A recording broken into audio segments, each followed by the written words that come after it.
Месечен хороскоп за месец август. Започваме с зодия Овен. Количеството прекрасни емоции, които бихте могли да преживеете, зависи изцяло от вас. Организирайте ангажиментите си така, че да сте по-дълго време с старите приятели. Подписвайте важни финансови документи само когато се чувствате сигурни в себе си.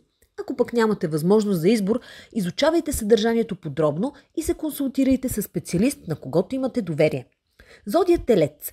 Първоначално ще се наложи да се занимаете с уреждане на финансови въпроси. След това на преден план ще излезе справянето с сложни професионални задачи.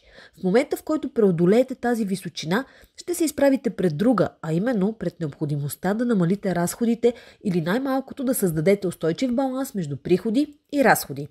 Много е вероятно да се наложи да направите и някакъв ремонт, но с него няма да имате затруднения, а по-скоро разправии с близките. Зодия Близнаци. Предстои интересен и благоприятен период, в който ще разполагате със съвсем реални шансове за напредък. От вас зависи да се възползвате.